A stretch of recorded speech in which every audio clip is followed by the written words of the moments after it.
तारता रहेगा कि किसका चेहरा नहीं मिल रहा, बहुत सारा भीतर भीतर रहता है। इसलिए कभी भी रूम इन्विजिलेटर से कभी भी बदसलूकी नहीं करिएगा। इस परीक्षा के एकदम सामान्य सिद्धांत है। वहां गाय बनकर रहना है, क्योंकि तुम गाय बनकर नहीं रहोगे तो वो तुम्हारे साथ करता नहीं है। चूंकि वो टीचर होता है, उसका अपना एक लेवल होता है, लेकिन पागल हर प्राणी में, हर प्रजाति में होते। सारा भैंसा नहीं मारता है ढोई, सारी गाय नहीं मारती, सारे शिक्षक एक जैसे नहीं होते, सारे विद्यार्थी, लेकिन सब में कुछ अनकॉमन होता है। तो क्या पता तुम्हारे रूम में कौन है। ऐसा हुआ नहीं है, ऐसा होना भी नहीं चाहिए। लेकिन एक एग्जाम्पल देता हूँ कि यहाँ 12वें नंबर बेंच पर, 8वें नंबर बेंच पर कोई स्टूडेंट बैठा हुआ है।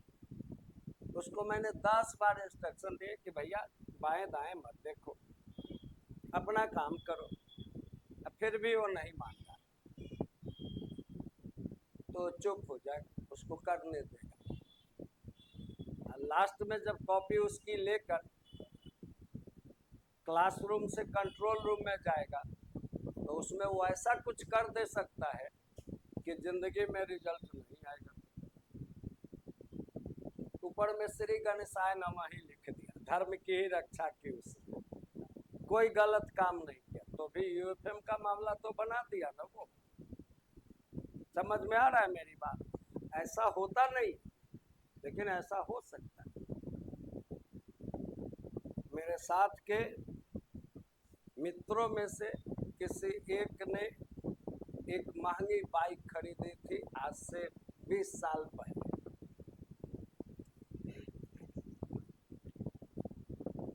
जिस दिन वो कैंपस में लाके लगाया था, पहला दिन जिस दिन लिया उसी दिन लगाया था, जब जाने लगा तो रुआसा था बहुत, सबसे कह रहा था कि देखो भाई मेरी बाइक की क्या स्थिति है।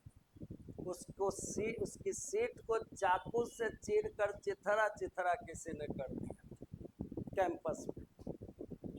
उस समय अब हर कैंपस में प्राय कैमरा लगा रहता है, अब संभावना कम है। तो वो दुखद बात तो थी, लेकिन एक मिशन था कि किस स्टूडेंट ने किया। तो उतने स्टूडेंट में 1000, 1200, 2000 स्टूडेंट में ये संभव नहीं है पता करना। फिर भी हम लोगों ने 2-3 लोगों का ग्रुप बनाया, उसको नहीं कहा, जो पीड़ित था उसको छोड़ दिया। 2-3 का ग्रुप बनाया और हम लोगों ने माइन्यूट ऑब्जर्वेशन करना शुरू किया। तो पता क्या चला, इंग्लिश के एक प्राध्यापक थे, उन्होंने उसको, स्टूडेंट किया ही नहीं था, टीचर ने किया था। जब ये प्रूफ हो गया तो उससे मैंने पूछा कि भैया तुम तो बड़े अच्छे आदमी, तुमने ऐसे कैसे कर दिया? तो कहा कि मुझे भी नहीं पता कैसे कर दिया। तो कारण क्या था कि जिस दिन वो किया उससे कोई 4-5 दिन पहले उसकी वाइफ पीएमसीएच में डेथ की थी और वह छुट्टी चाह रहा था लंबा, किसी कारण से उसको छुट्टी नहीं मिली। एग्रेसिव था वो। एक तो अब सोचो, आज से 20 साल पहले हमारी उम्र के आदमी का इमेज करो कि आज से 20 साल पहले मैं जैसा रहा होऊंगा वैसा ही वो होगा लगभग, हमसे वो छोटा ही था। उस समय उसकी वाइफ का डेथ होना ऐसे ही बहुत एक घटना थी, ऊपर से उसके तनाव में रहना। तो उस तनाव में उसने क्या किया ये उसको पता नहीं चला। तो आज तुम्हारे रूम में जो टीचर अभी तुम्हें पढ़ा रहा है ये किसी तनाव में नहीं है, ये तो निश्चित नहीं है ना भाई। तो तुम में से कोई एक कोई बात बोलोगे और मैं तनाव में रहूंगा तो तुम्हारी अच्छी बात भी मुझे बुरी लग जाएगी। इसीलिए जजेस जो होते हैं हमारे, वो जब घर से निकलने वाले होते हैं तो निकलने से पहले ही से घर के लोगों से भी बात करना बंद कर देते हैं। और जब वो निकलते हैं तो प्राय वो रोड में नहीं देखते, प्राय वो फाइलों में अखबारों में रहते, सड़क को भी नहीं देखते, हमारी तरह साइन बोर्ड नहीं देखते। और हाई कोर्ट में, सिविल कोर्ट में कहीं भी तुम पता कर लेना कि जज के घुसने की एंट्री का जो उनका रास्ता होता है, वहां से लेके वो पीछे से अपने कक्ष में आते हैं, आगे से कभी इंटर नहीं करते, पीछे से रहते। वहां तक में कोई भी आदमी नहीं रहेगा, ये प्रोटोकॉल है। नेताजी नहीं कि रिसीव करने के लिए हवाई अड्डे पर एकदम भीतर घुस के चहलकदमी मचा दीजिए।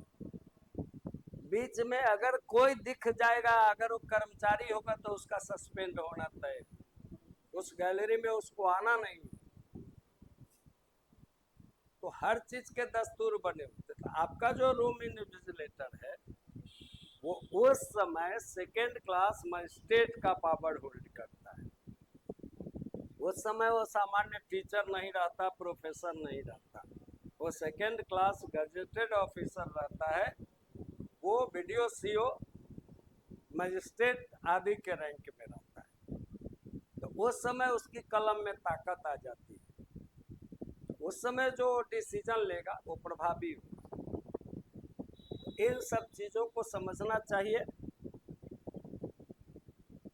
यूपीएससी वगैरह की जो परीक्षा होती है उसमें मेरे जैसा आदमी अगर बिना आई कार्ड के दिख जाएगा तो पहले पुलिस वाला जो ऑन ड्यूटी रहेगा वो भट से बुलाएगा, फिर भैया आप कौन हो। मैंने ऐसा भी देखा है कि एक डीएसपी यूपीएससी की परीक्षा में गए थे परीक्षा देने, और आगे जाना होगा उनको दे सकते हैं,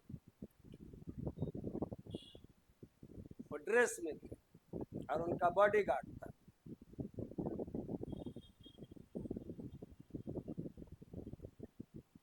मैं भी सेंटर पर इन्विजिलेशन में था, मैं कंप्लीट इन्विजिलेटर था, कोई पोस्ट नहीं होल्ड कर रहा, रूम इन्विजिलेटर।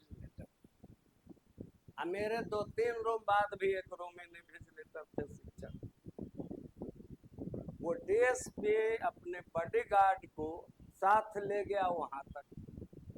तो पहले तो गेट पर हुज्जत हुई, कहा कि आपके बॉडीगार्ड को जाने ही नहीं देना, और आर्म्स भी आपका नहीं जा सकता। फिर भी वहां चले गए। तो वहां चले गए तो एक स्टैटिक मजिस्ट्रेट होता है, मतलब हर एक सेंटर पर स्थैतिक वो पावर में रहता, उसका बैठ कर देखना ही उसका काम है, स्टैटिक मजिस्ट्रेट। कुछ पेट्रोलिंग होते हैं, जैसे सेंटर से जो आंसर शीट तुम्हारा पैक होगा तो वो जहां तक जाएगा वहां तक पेट्रोलिंग मजिस्ट्रेट लेकर जाएगा सेंटर से। सेंटर सुपरिटेंडेंट के लोग जाएंगे, लेकिन पेट्रोलिंग मजिस्ट्रेट उसके साथ जाएंगे, उनके जो और लोग होंगे उनके साथ जाएंगे, पूरे प्रिकॉशन में सब कुछ होता है। तो पेट्रोलिंग मजिस्ट्रेट ने कहा कि सॉरी आपकी परीक्षा मुझे रोक देनी पड़ेगी। तो पेट्रोलिंग मजिस्ट्रेट कोई जरूरी नहीं है कि वो ओरिजिनल मजिस्ट्रेट, वो पावर इन्वेस्ट किया जाता है, वो कृषि पदाधिकारी हो सकते हैं, ब्लॉक होता है बीएओ, ब्लॉक एग्रीकल्चर ऑफिसर, वो हो सकता है, सीओ हो सकता है, वो जरूरी नहीं कि पुलिस लाइन का। उसने स्ट्रिक्टली रोक दिया, कहा कि आप नहीं जाइएगा, आप पहले भर्ती उतार दीजिए और ये गन जमा करिए या ले जाइए अपनी जगह पहुंचवा लीजिए, तभी आप रूम में करें। तब उनका पैतरा बदला, गन उन्होंने स्टैटिक मजिस्ट्रेट को दिया, तब उनको भर्ती में जाने दिया गया। वो भी एक मुश्किल काम था। जैसे यूपीएससी की परीक्षा में कमिश्नर तक भी राउंड मारते हैं, तो अगर कमिश्नर कलेक्टर राउंड मारते तो उनकी फिर बैंड बच जाती।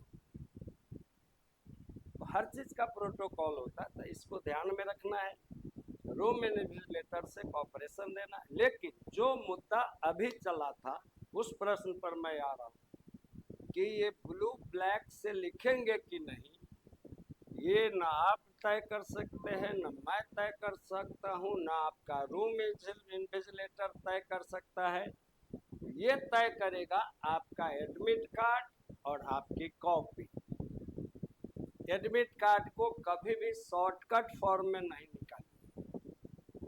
वो ठीक है कि प्रवेश पत्र हमें से हमको उत्तर नहीं देना है, अपने मन में जांच लेना है। स्टूडेंट पहला पेज निकाल कर जाता है, क्या कि वो तो एडमिशन कार्ड है, उससे केवल रूम में एंट्री मिलती है और उससे फिर रिजल्ट होता है। लेकिन और जो पेज रहते हैं उस पर प्रॉपर इंस्ट्रक्शन लिखा रहता है परीक्षा सब। तो काइंडली मैं अपने स्टूडेंट को बताता हूँ कि 5 रुपया नहीं देखना, एडमिट कार्ड जितने पेज में, 2 पेज में अक्सर होता है, दोनों पेज को निकालना, उसको पढ़ना। अब वो सब बात तो तुम्हें बताऊंगा तो विषय छूट जाएगा। मेरा एक मित्र है, उसके बेटे का CGL में फाइनल सिलेक्शन हुआ। डॉक्यूमेंटेशन के लिए बुलाते हैं ना, बहुत सारा जानता होगा विद्यार्थी।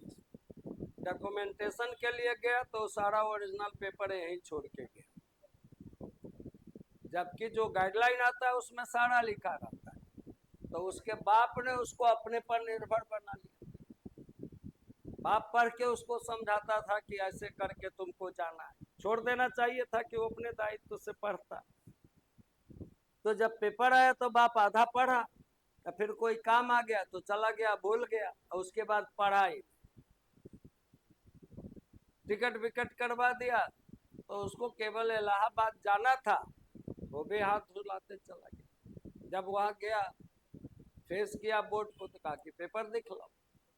तो कहा कि पेपर तो है ही नहीं। तो कहा है का है। अब वहां से बाहर निकाल दिया, बाहर से फोन किया, ऐसा ऐसा हो गया पापा। वो उसका बाप मेरे पास दौड़ा आया, ऐसा ऐसा हो गया भाई। हम हो गया तो अब क्या सलूशन, तुम भी आओ हम भी आओ, ऐसा करो। घर में कोई है तो उसको कहो कि फटाफट उसका फोटो करके उसके मोबाइल पर दे दो, और उसको कहो कि मोबाइल से निकाल कर फिर से बोर्ड को अप्रोच करे कि काइंडली हमको कंसीडर करिए, मैं कल या परसों आपको जमा कर। लेकिन बोर्ड का है का कंसीडर, उसने कोई कंसीडर नहीं किया। और देखिए बैड लक कि अभी तक वो लड़का ऐसे ही घूम रहा है। तो ये सब चीजें अनुभव से आती। जब तक जागरूक नहीं रहिएगा, जब तक डिस्कशन नहीं लीजिएगा, बड़ों से बात नहीं कर लीजिएगा, तो ये समस्याएं आपके साथ रहेंगी। छोटी छोटी बातों पर ध्यान देना है। तो एडमिट कार्ड को प्रॉपर पढ़ लीजिए, और कॉपी जब मिलेगी तो उस समय दोस्त अगर मिल जाए, वो उस कोने में है, आप इस कोने में है, तो कैसे आया भाई, लटक के आया किस सीट पर, ये सब बात वहां नहीं करनी।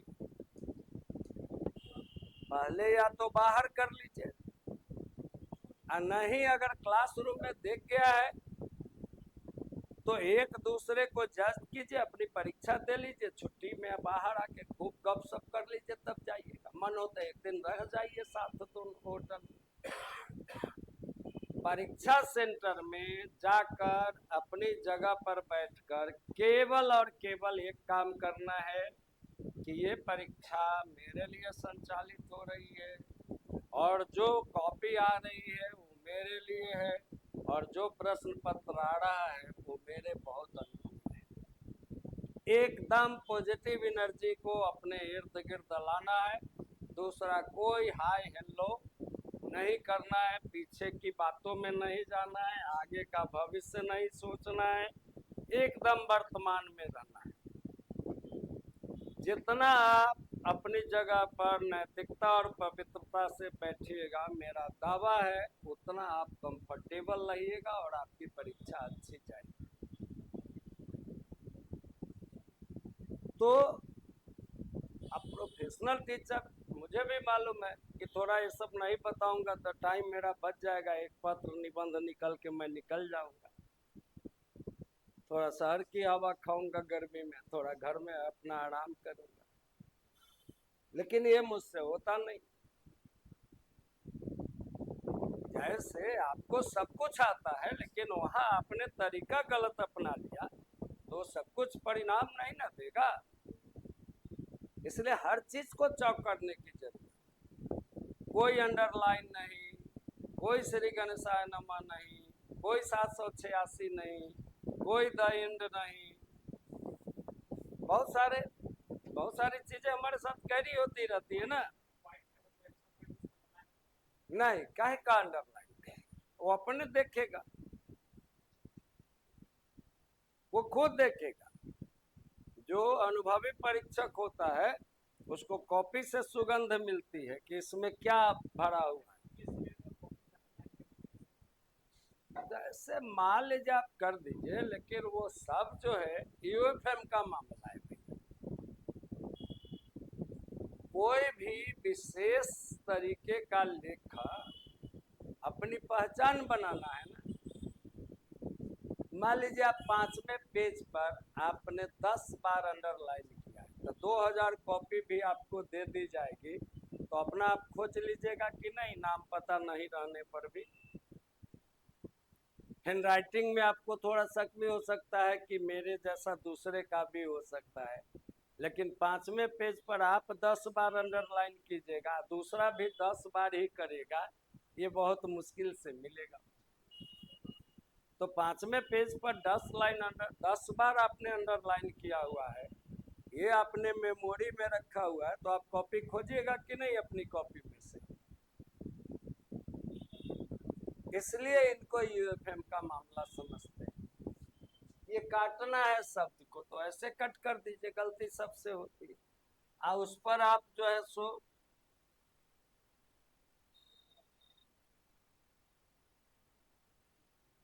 ये चिन्ह बनाइए। 5000 कॉपियों में भी समय जो लगे, ये चिन्ह वाली कॉपी तो आप खोज लीजिएगा ना। जो बातें हैं उसको माइन्यूट लेवल पर समझने की कोशिश कीजिए। ऐसे घसा घसी तो तीसरा का बच्चा काटता है, वो वजूद ही मिटा देना चाहता है जो लिखा उसका, लेकिन आप ये घसीएगा तो वो एग्जामिनर पर डिपेंड करता है, उसके अब अधिकार क्षेत्र में है आप कि वो यूएफएम लगाने के लिए स्वतंत्र है, और किसी भी कोर्ट कचहरी में आप उससे नहीं जीत पाएंगे। तो ये सारी बातें बहुत साफ रहनी चाहिए, स्पष्ट रहनी चाहिए आईने की तरह, तब जाकर आप बढ़िया करेंगे। इस बोर्ड पर जितना परिश्रम होगा ईमानदारी से उतना आप अच्छा करेंगे। चलिए, आज एक पत्र लिखना है, फॉर्मल लेटर।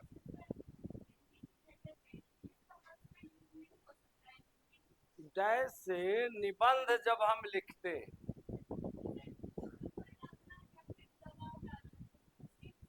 ऐसा है जैसे जहां आप कह रहे उस सेंटेंस को पढ़ो तो जोर वहां प्रॉपर शब्द नहीं, पढ़ो उस सेंटेंस को। मुझे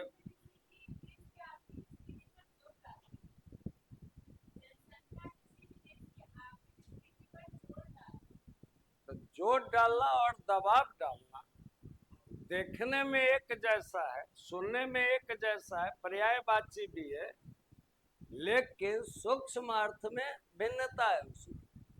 हम अपनी बात जोर डालकर कहते हैं, दबाव डालकर बात नहीं कहते। दबाव हम किसी पर बनाते तो जनसंख्या जो है वो हमारे हमारे अर्थतंत्र पर दबाव बनाती है, जोर नहीं डालती। जैसे शब्दों की युगलबंदी होती है। अच्छे लेखन में और सामान्य लेखन में यही अंतर होता है। तुलसीदास जी ने लिखा, बंदो चरण कमल हरि राई,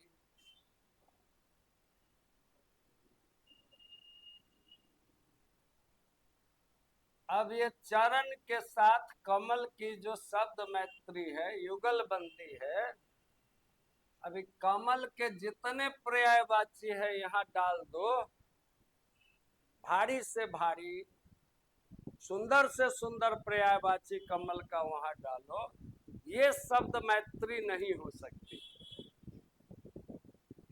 ये भी 3 मात्रा का है, ये भी 3 मात्रा का है। अब चरण अम्भोज लिखते हैं तो मात्रा बढ़ गई, कमल का ही पर्याय। चरण तामरस लिखते हैं तो मात्रा बढ़ गई, कमल का ही पर्यायवाची। तो यहाँ बहुत कॉमन शब्द से उनका लक्ष्य सध रहा था। ऐसा नहीं है, तुलसीदास जी केवल अवधि के रचनाकार नहीं थे, संस्कृत के प्रकांड है। रामचरितमानस से ही प्रूफ हो जाता है कि हर एक अध्याय में शुरू में उन्होंने संस्कृत के जो श्लोक लिखे हुए बहुत से उठता नहीं। तो उन्होंने अवधि इसलिए नहीं लिखी कि उन्हें संस्कृत नहीं आती थी, इसलिए अवधि नहीं लिखी। अवधि इसलिए लिखी कि लोग उसको जान सके, लोक भाषा में को उन्होंने चुना।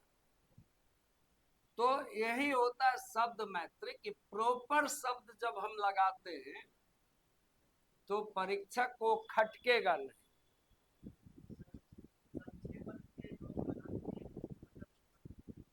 संक्षेपण का नियम ये है कि प्रश्न जो रहेगा उसमें आप अंडरलाइन नहीं कीजिए, 1 2 3 4 5 6 ऐसे आप वाक्यों के बगल में लगा सकते।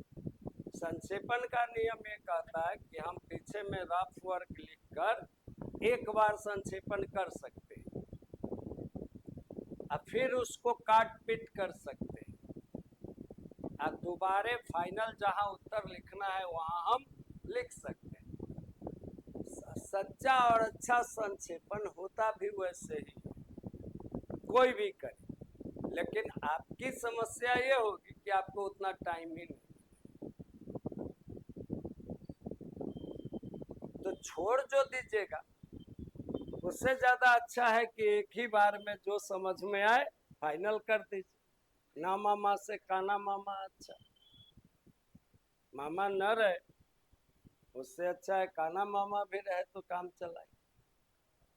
ऐसे मामा का ये नाम जो है सो बड़ा गड़बड़ है, शकुनी जी ने इसको बहुत खराब कर दिया, कंस ने भी खराब किया। 2 मामा ऐसे हो गए ना कि सारे मामाओं के, हाँ, नाम भी नहीं होता, तो दोनों पक्ष है।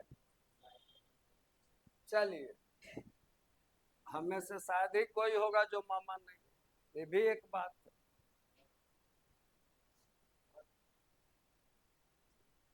चलिए, प्रश्न है आपका, और कोई कंफ्यूजन है तो पूछ लीजिएगा। प्रश्न है आपका कि आप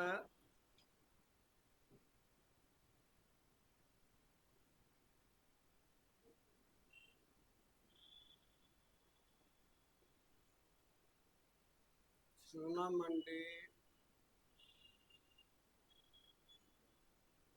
पहाड़गंज,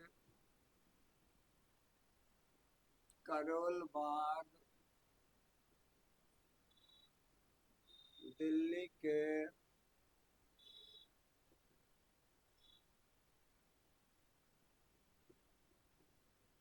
निवासी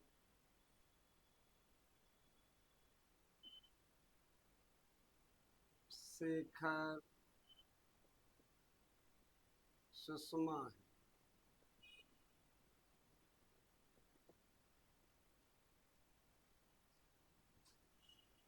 दिल्ली के प्राइवेट स्कूल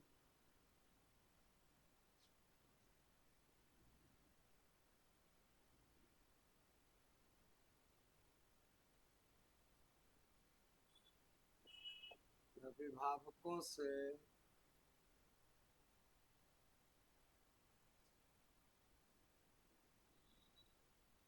फीस वसूली में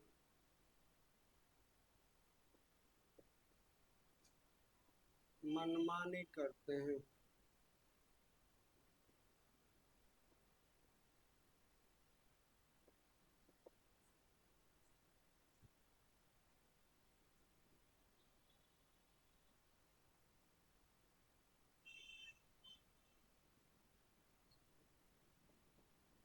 इस मनमानी पर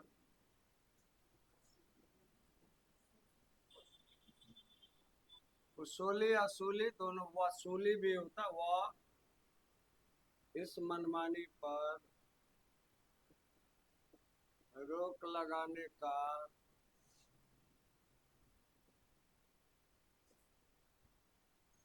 अनुरोध करते हुए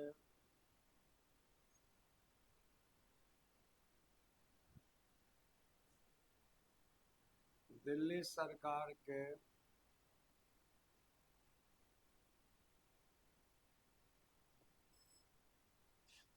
शिक्षा सचिव को एक पत्र लिखे।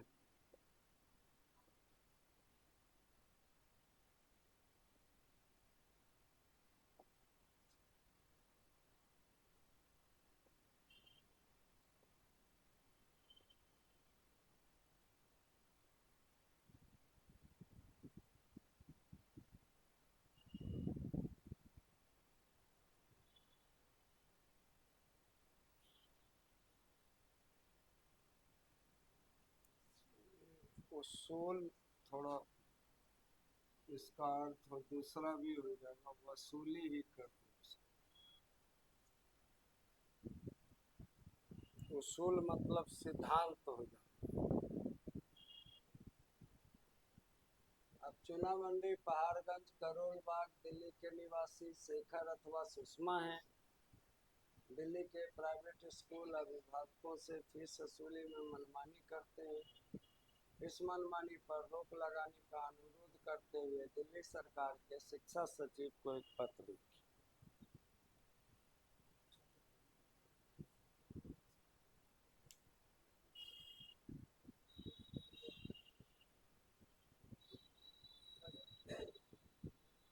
हो गया प्रश्न? बोर्ड पर कट कर जा रहा है, मैं बोल रहा हूँ कि आप चूना मंडी, पहाड़गंज, करोल बाग दिल्ली के निवासी शेखर सुषमा हैं। दिल्ली के प्राइवेट स्कूल अभिभावकों से फीस वसूली में मनमानी करते हैं।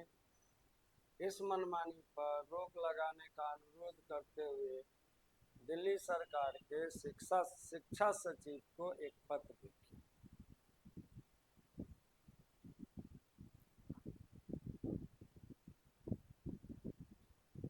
सब लोगों का हो गया? कोई ये बता सकता है कि ये पत्र किसको लिखा जाएगा? कहाँ का शिक्षा सचिव?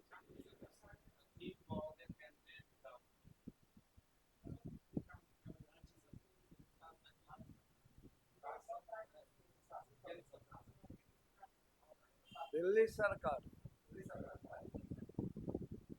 दिल्ली सरकार मतलब दिल्ली राज्य की सरकार। ये केंद्र की सरकार को नहीं लिखा है। जब केंद्रीय सरकार को एक पत्र, केंद्र के शिक्षा सचिव को एक पत्र लिखिए, तब आप केंद्रीय शिक्षा सचिव को लिखिए।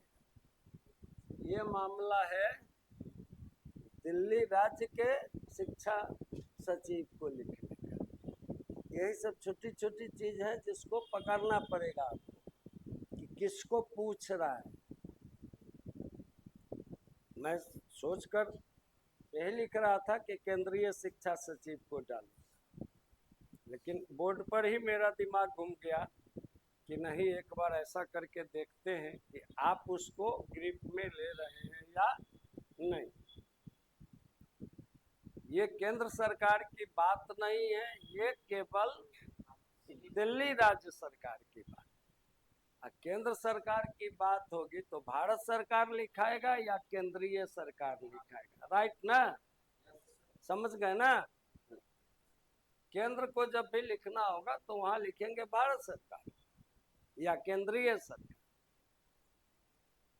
अब बिहार के शिक्षा सचिव को, उत्तर प्रदेश के शिक्षा सचिव को, ऐसे बहुत सारे प्रश्न बन जाए। मिटाए इसको। अब इंफॉर्मेशन आप दीजिएगा हमको।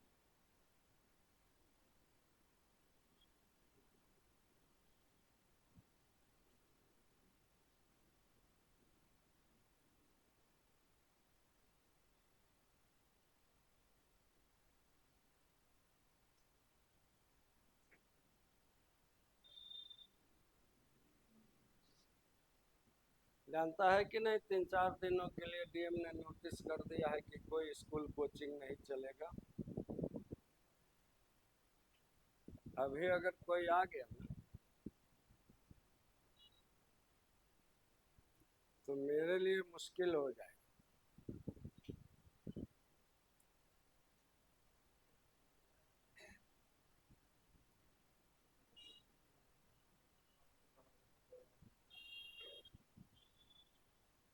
ये भाई ऑनलाइन क्लास हमसे नहीं चल रहा, ये मेरे खतरे की घंटी। मैं फ्री और बिंदास टीचर, ऑनलाइन क्लास रिकॉर्डेड हो जाता है, इसमें समस्या होती है। खैर चलो कोई बात नहीं। चलिए, कहाँ के आप रहने वाले? हमें सिस्टम में बताइए, पहले क्या लिखिएगा? गुड। छोटे से बड़े में लिखना है। चूना मंडी, पहाड़गंज,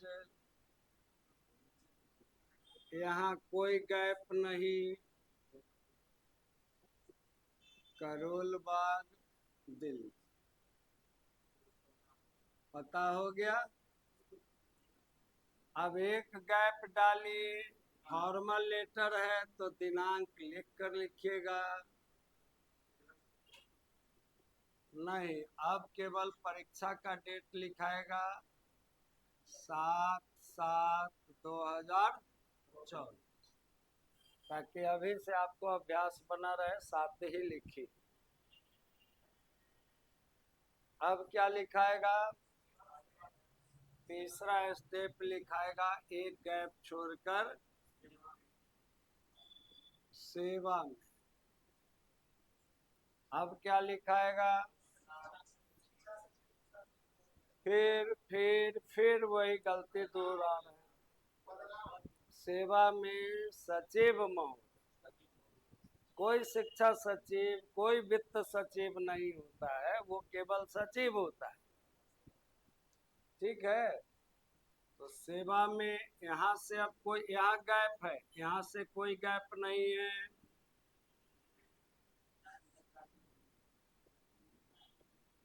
सचिव महोदय, शिक्षा विभाग,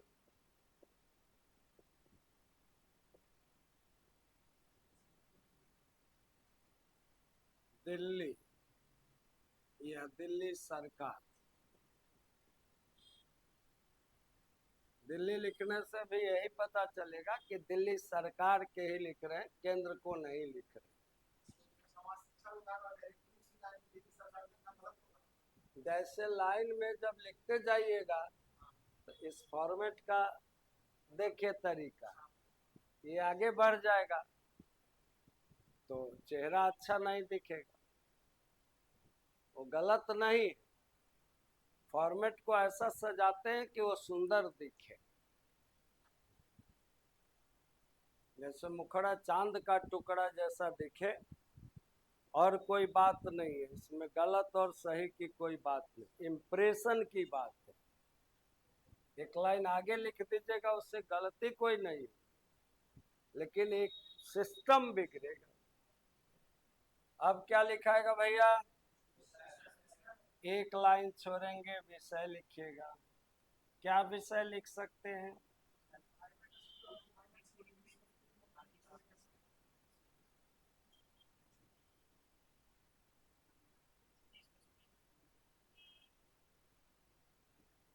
फीस वसूली में प्राइवेट स्कूलों की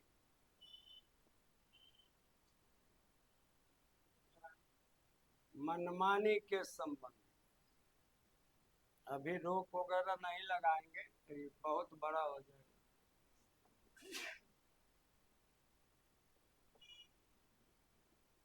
फीस वसूली में प्राइवेट स्कूलों की मनमानी के संबंध। अब क्या लिखाएगा? एक स्टेप छोड़ेंगे, महाशय।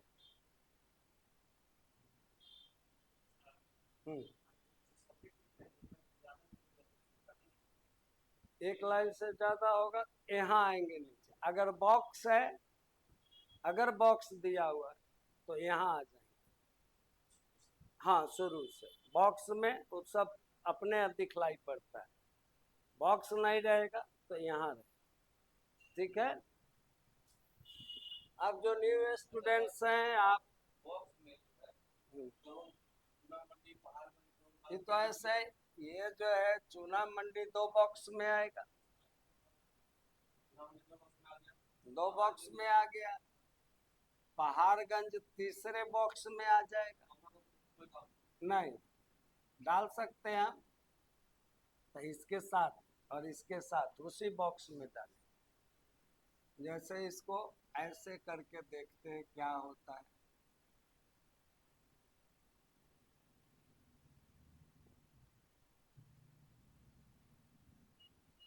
ये पीछे आ जाए, यहाँ 3 बॉक्स हो गया ना, बराबर बराबर का। यहाँ 2 ही बॉक्स है ना, तो ये पीछे आ जाए। बाएं से क्रम में होना चाहिए, यहाँ तो दाएं झिकझक होगा ही होगा। पहले में ये हो गया, ठीक है। और इसको दूसरे में, इसको तीसरे में, चारों बॉक्स आपका भर जाएगा। 4 बॉक्स, हाँ डैश रहेगा। हाँ, जैसे डैश रहेगा वैसा ही है। एक बॉक्स में भी लिख सकते हैं, लेकिन आप 4 बॉक्स में भी जा सकते हैं, 4 बॉक्स से ज्यादा रहता नहीं।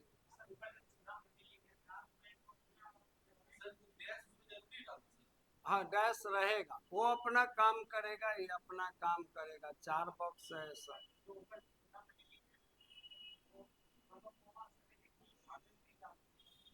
ये इधर आएगा ना, ये ऐसा रहेगा।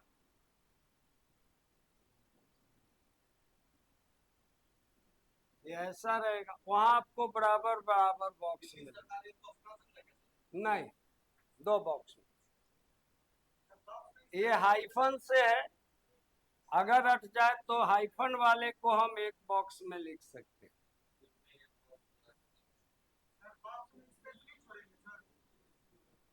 मैं बता रहा हूँ, अब इतने बॉक्स तो जा ही रहे, हमको एक लाइन में मिलेंगे नहीं, तो हम नीचे आएंगे तो यहाँ से आएंगे। बॉक्स में स्टेप नो, नो नो, कभी भी नहीं, भूल कर भी नहीं। बॉक्स में स्पेस छोड़ने का मतलब समझते हैं क्या होता है? जैसे बॉक्स में स्पेस छोड़ना ग्रामर का कोई रूल नहीं, स्पेस इसलिए छोड़ते हैं कि चीजें साफ साफ दिखाई पड़े। तो बॉक्स तो इतना बड़ा बड़ा देता है, और उसके बीच में आप बाएं से ऐसे लिखते हैं, इस चारों में से किसी में मत सटिएगा, वो आपके लिए नहीं है। आपको अपनी सीरो रेखा बनानी है और किसी भी बॉक्स में हमेशा बाएं से लिखिएगा। जैसे रहीम, ने, कहा, ऐसे लिखते बीच में लिखिएगा तो क्या होगा कि नीचे जब आइएगा तो बड़ा शब्द लिखिएगा ना, यहाँ ही बीच में अगर है तो बड़ा शब्द तो यहाँ से आप शुरू करिएगा तो वो अच्छा नहीं। जैसे ये बाएं से हमेशा सब सामने चलेगा और दाएं झिक जैक होगा, दाएं छोटा बड़ा होगा ही, उसका कोई सॉल्यूशन नहीं है क्योंकि कोई शब्द बड़ा होगा कोई शब्द छोटा होगा। बाएं से वो लाइन पकड़ेगा तो लिखावट सुंदर दिखेगी। कोई भी चिन्ह जो है जिसके साथ जिस शब्द के साथ आ रहा है उसी शब्द के बॉक्स में जाएगा, चिन्ह के लिए अलग से कोई बॉक्स नहीं लेते। अगर कोई ऐसा शब्द है जो एक बॉक्स में नहीं अट रहा है तो हम हाइफन हाइफन देकर 3 बॉक्स 4 बॉक्स, जैसे श्रीमद् भागवत गीता, श्रीमद् एक बॉक्स में, भागवत दूसरे बॉक्स में, गीता तीसरे बॉक्स में, तो तीनों शब्द एक है।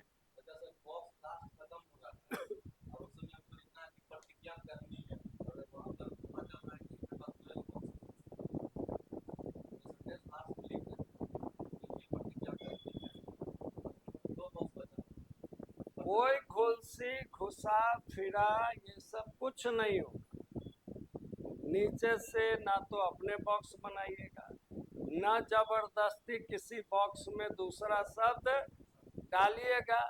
वो पहले बॉक्स ज्यादा रहता है, जैसे ऐसा नहीं है कि 275 यहाँ मिटा नहीं, यहाँ तक लिख लिया है सबने।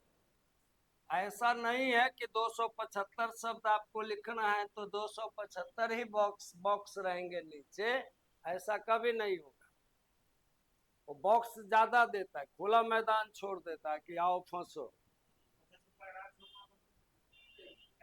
एक बॉक्स छोड़कर जैसे हाँ जैसे चल रहे वैसे ही चलना, एक बॉक्स। हाँ वहां हमारा चारों बॉक्स फुल है तो भी पैराग्राफ छोड़ना है तो एक बॉक्स छोड़कर, यहाँ पहले ही बॉक्स में हमारा फुल हो गया।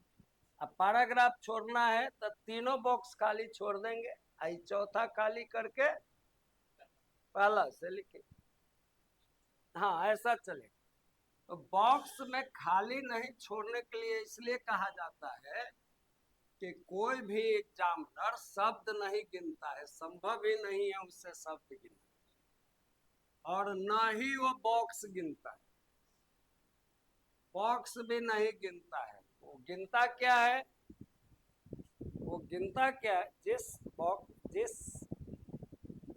पेज पर प्रश्न लिखे रहेंगे स्वाभाविक है उसमें बॉक्स की संख्या कम हो जाएगी। इधर से 4 ही रहेगी लेकिन इधर से अगर सब में 13 आ रहा है तो हो सकता है उसमें 11 ही, क्योंकि प्रश्न तो उसी में लिखा गया है ना। तो वो क्या करता है, एक प्लेन जो बॉक्स है, प्लेन जो पेज है उसका गिन लेता है। मान लीजिए इधर से 4 है और नीचे 13 है तो कितना हो जाएगा, 52। अब आपको 175 शब्द में लिखना है तो कितना पेज आप यूज करिएगा, तो 175 में 52 से भाग देते। हर एक पेज को नहीं गिनना है, बॉक्स को एक पेज का मेजर कर लेना है, अनुमान लगा लेना है कि कहां तक हम जा सकते हैं। वहां जो है आपकी पहचान बनी रहे इसलिए वहां डॉट वगैरह करिएगा तो खतरनाक है। ऐसा कोई मार्क करिए जिससे आपके दिमाग में बना रहे कि यही हमारी अंतिम सीमा है, बॉर्डर लाइन ही है, उसके बाहर नहीं जाइएगा। प्लानिंग करके लिखेगा तो उसके भीतर रहेगा। और बोर्ड रोड में होता है विद्यार्थी या जनरल एजुकेशन में भी होता है, जब उसको लगता है कि अब पेज लास्ट हो रहा है तो घुंसी घुंसी कर देता है लिखा, तो वो सब यहाँ बचना है, वो सब नहीं कर सकते। चलिए, महाशय यहाँ लिखा हुआ है। अब यहाँ से, अरे मान लो ये 4 बॉक्स है, तुमने यहाँ महाशय लिखा ना भाई, ये बराबर बराबर मिलेगा। हम तो नहीं बन पा रहा है इसलिए छोटा बड़ा, वहां तुमको हर एक बॉक्स बराबर मिलेंगे, कोई छोटा बड़ा नहीं मिलेगा। तो यहाँ महाशय लिखे हो तो अब यहाँ से लिखना है सबने निवेदन लिखे।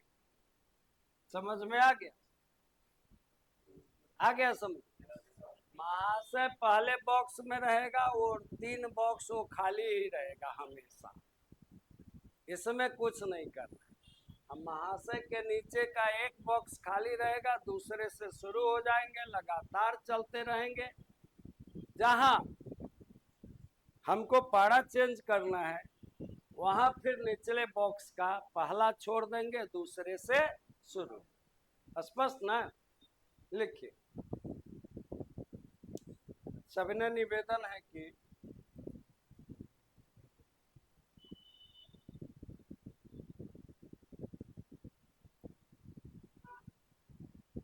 सविनय निवेदन है कि मैं राजधानी क्षेत्र के, सविनय निवेदन है कि मैं राजधानी क्षेत्र के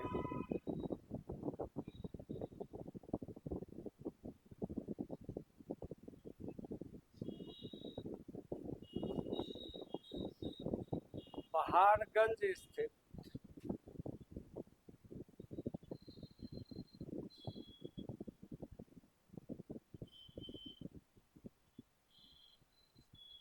क्या जल्दी छोड़ना है? जल्दी छोड़ना है। मैं राजधानी क्षेत्र के पहाड़गंज स्थित चूना मंडी का निवासी हूँ। लड़कियां लिखेंगी कि निवासी हूँ।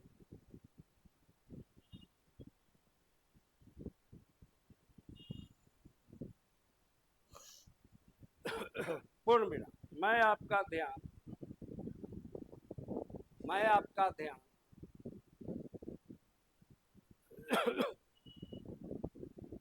दिल्ली के प्राइवेट स्कूलों की, मैं आपका ध्यान दिल्ली के प्राइवेट स्कूलों की मनमानी की ओर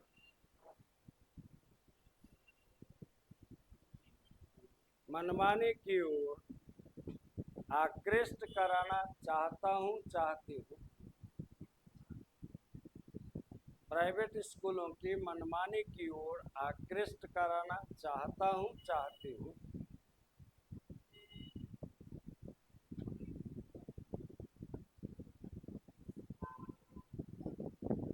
पूर्ण विराम। यद्यपि आपकी सरकार ने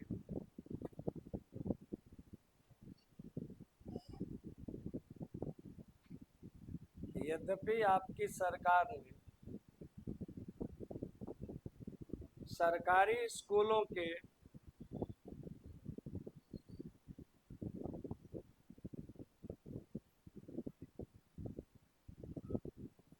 शिक्षण व्यवस्था को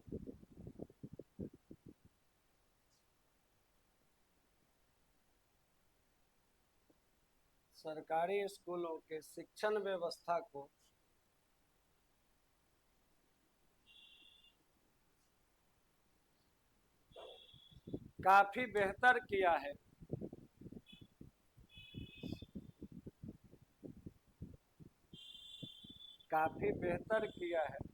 किंतु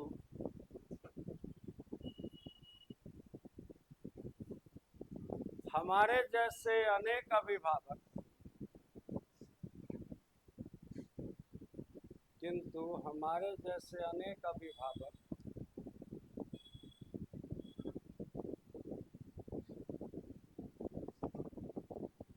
आज भी अपने बच्चों को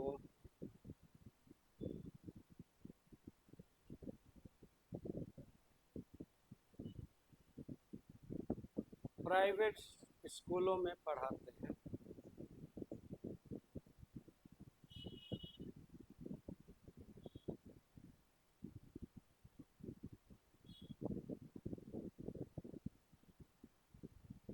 कौन बेटा? कोरोना काल की बंदी के उपरांत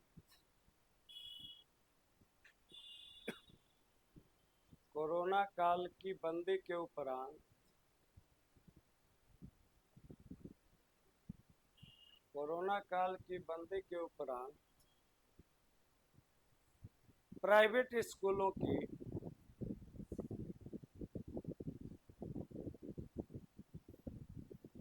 मनमानी काफी बढ़ गई है।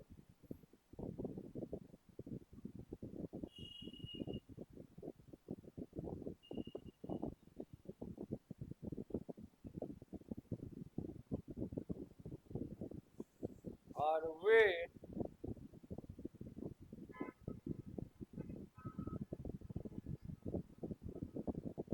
अभिभावकों से अधिक फीस वसूल कर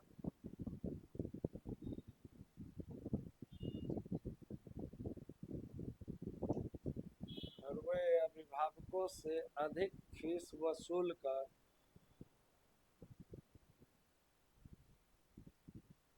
अपना पिछला घाटा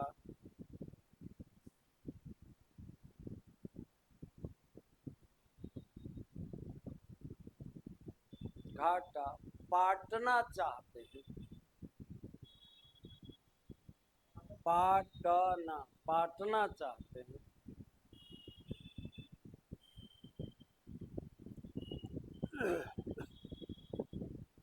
कौन बेटा?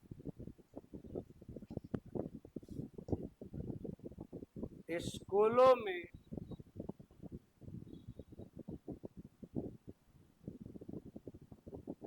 एसी कमरे और बस की सुविधा हो या न हो,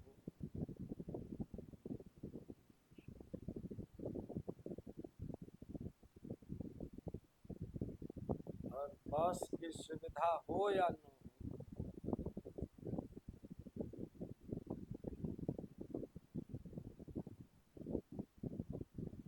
कम वे नामांकन शुल्क के नाम पर ही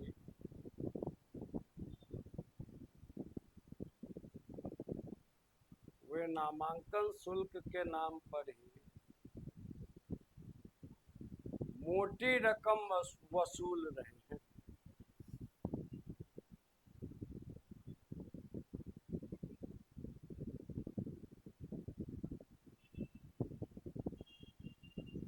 और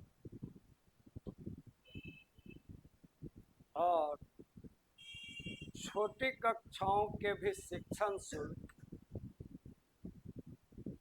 और छोटी कक्षाओं के भी शिक्षण शुल्क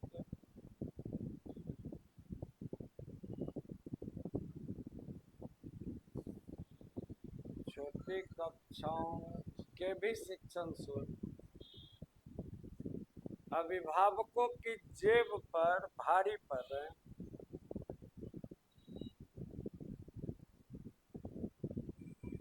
की जेब पर भारी पड़ रहे हैं।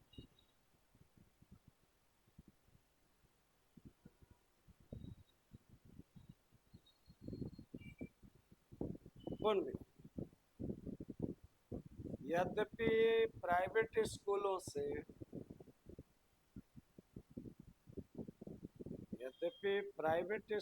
से सीधे तौर पर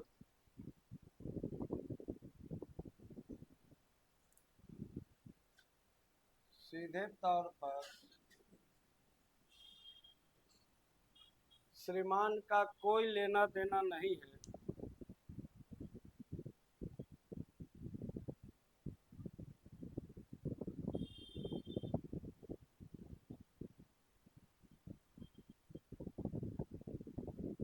किंतु कॉमा के बाद। किंतु शिक्षा के समवर्ती सूची में होने से, किंतु शिक्षा के समवर्ती सूची में होने से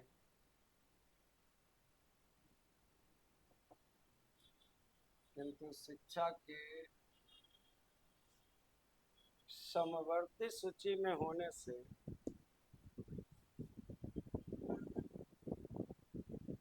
आप इस मनमानी पर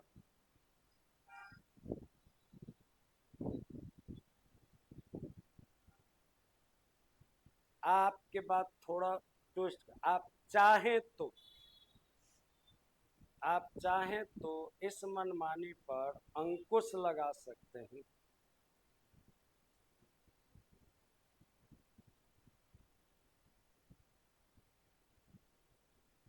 अंकुश लगा सकते हैं। पूर्णविराम पारा चेंज। अतः श्रीमान से अनुरोध है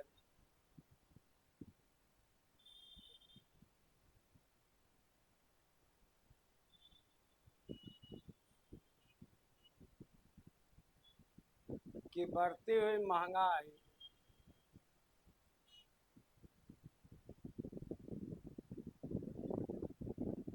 और हम अभिभावकों की समस्याओं पर अनुरोध है कि बढ़ती हुई महंगाई और हम अभिभावकों की समस्याओं पर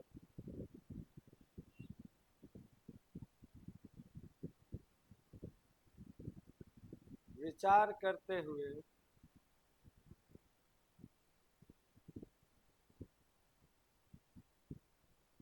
प्राइवेट स्कूलों की मनमानी पर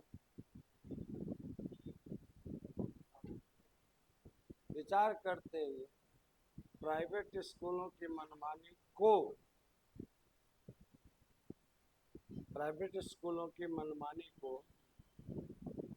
प्रतिबंधित करने की कृपा की जाए।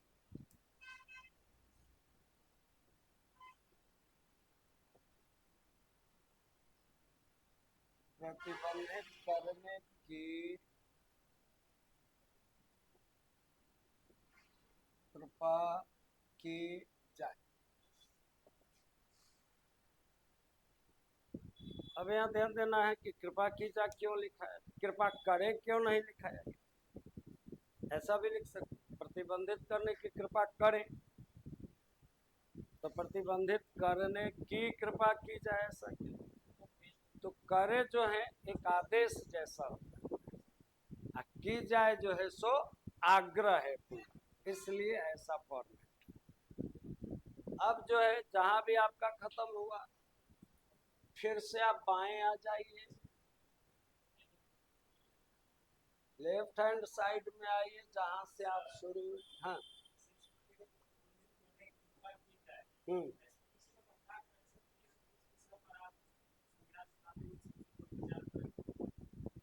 तो जैसे विचार कर अलग बात है।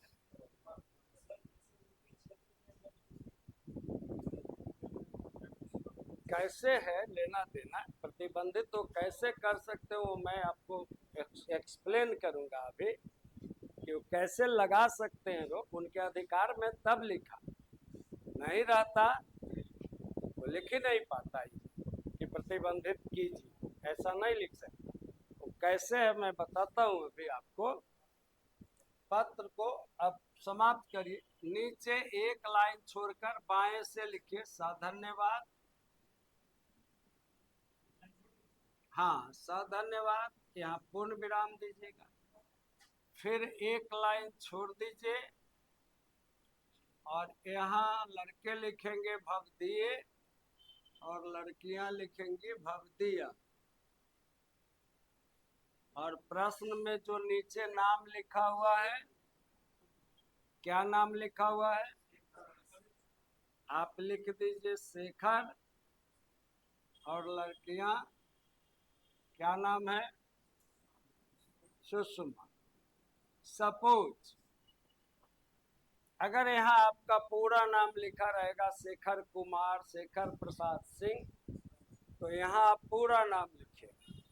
लेकिन इनफॉर्मल में अगर पूरा नाम भी लिखा रहेगा तो आप केवल मुख्य नाम लिखिएगा, पूरा नाम लिखिएगा। अब ये कैसे प्रतिबंधित कर सकते हैं, इसीलिए लिखा कि शिक्षा संवर्ती सूची। मतलब शिक्षा जो है हमारे संविधान में संवर्ती सूची में है, इसका मतलब इस पर केंद्र और राज्य दोनों का अधिकार है। इसीलिए राज्य सरकारें अपनी किताब चलाती है, केंद्र सरकार अपनी, केंद्र सरकार एनसीईआरटी चलाती है और राज्य सरकारें अपने अपने राज्य की एससीईआरटी और जो संस्थाएं हैं सरकार वो चलाती है। आप प्राइवेट स्कूल वाले मनमानी करते हैं, वो ना एनसीईआरटी चलाते ना एससीईआरटी चलाते, वो प्राइवेट पब्लिकेशन की किताबें चलाते। मोदी जी के पिछले काल में, संभवतः पिछले से भी पिछले काल में, अब पक्का नहीं कहूंगा मैं, ये एक प्रपोजल आया था कि सारे स्कूलों में एनसीईआरटी बुक लगाई जाए, और नहीं तो सभी स्कूलों को इस तरह से प्रतिबंधित किया जाए कि नहीं एनसीईआरटी लगाएंगे तो अपनी राज्य सरकार की किताबें चल। इसका क्या मतलब हुआ, प्राइवेट पब्लिकेशन का झांप पूरा बंद हो जाएगा ना। तो खलबली मच गई, अखबार में एक खबर आई, उसके बाद कोई खबर नहीं है। मतलब भीतर भीतर उस खबर का खबरनामा जरूर हुआ होगा, कैसे हुआ मुझे नहीं मालूम, हुआ कि नहीं ये भी नहीं मालूम, मैं क्या जानूं। लेकिन क्यों, जैसे वही मटेरियल एससीईआरटी एनसीईआरटी ऑथेंटिक तरीके से 60 रुपए में पढ़ाती है और वही मटेरियल दूसरे क्लास के बच्चे को 150 रुपये में 250 रुपये में कलर बुक के नाम पर। तो एनसीईआरटी भी तो 2 कलर निकालती है कम से कम, ये 4 कलर निकालती। तो बहुत जगह बहुत सी बातें हैं और बहुत तरह से वो बातें चलती।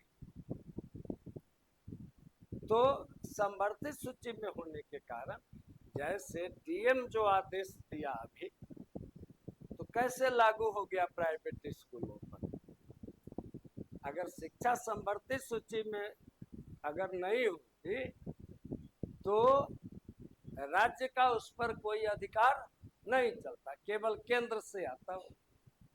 यहाँ जो है शिक्षा मंत्री भी प्राइवेट स्कूलों को दे सकता है, बिहार का शिक्षा मंत्री। डीएम तो मान लीजिए एक सेंट्रल बॉडी ही, वो तो वास्तव में सेंट्रल बॉडी, बिहार गवर्नमेंट तो डीएम नियुक्त नहीं करती।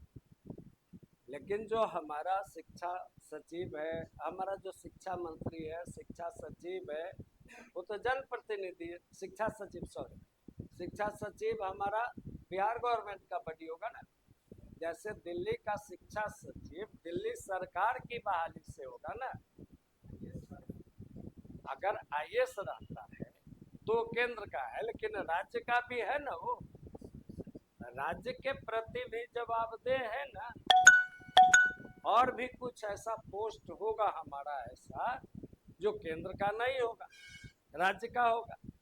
अब प्रमोशन से लोग जाते होंगे, लेकिन वैसे लोग भी जब कोई सूचना जारी करते तो लागू हो जाता है। इसलिए कि ये बातें, जैसे बहुत पहले बिहार में कौन सी सरकार थी मुझे याद नहीं है, तो सुखदा पांडे जी के नेतृत्व में, प्रोफेसर थे, उनके नेतृत्व में एक टीम का गठन हुआ था। वो बाद में किसी अखबार की चीफ एडिटर भी थी, जितने बुधा कॉलेज में रहती। तो उनके नेतृत्व में एक टीम का गठन हुआ था जिसने सारे प्राइवेट स्कूल को विजिट किया था और टीचर्स के क्लासरूम में घुसकर उनका लेवल जांचते थे। जो सीबीएसई के स्कूल है उनमें बिहार सरकार की कोई बात तो चलेगी नहीं। अच्छा, कॉलेज जो है वो तो गवर्नर के अंदर चलता है, वो तो यूजीसी का मामला। लेकिन हमारे जो शिक्षा निदेशक या शिक्षा सचिव या क्या है, के पाठक जी क्या है, तो वो कैसे गवर्नर के मामले में हस्तक्षेप करते हैं? कॉलेजों में भी उनका हस्तक्षेप इसलिए चलता है कि शिक्षा संबंधी सूची नहीं रहता तो केवल गवर्नर का हस्तक्षेप, क्योंकि विश्वविद्यालयों का प्रधान होता है, ऐसा हो सकता है, ठीक है ना, इसलिए कहा कि चलिए कल परसों का पता कर लीजिएगा, क्योंकि क्लास चलाना थोड़ा संवेदनशील मामला है, तो हमें सरकार के साथ ही चलना होगा। हम गलत के साथ चलेंगे तो परेशानी होगी, तो कोई ऐसी व्यवस्था करेंगे कि कुछ मटेरियल वगैरह आप तक पहुंचता रहे, और फिर जो ही सुविधा होगी, जैसे ये थोड़ी बात खतरनाक है, तो देखते हैं 1-2 दिन तो पहले प्रिकॉशन लेना होगा, फिर जैसी हवा रहेगी वैसा करना होगा। जैसे आप लोगों को तो दिक्कत हो जाएगी, लेकिन हमें भी बहुत दिक्कत होगी। जैसे सुजय जी, इसको ऑफ कर।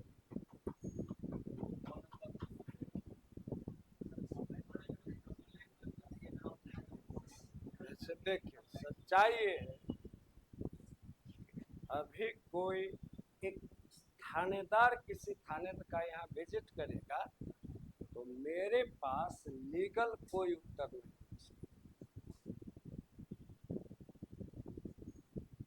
कोई उत्तर नहीं। अगर हमें वो बंद हो गया, अगर हमें वो ले जाता है, लॉकअप में रख देता है, तो उसे करना चाहिए। देखिए, तो मैं भी हूँ,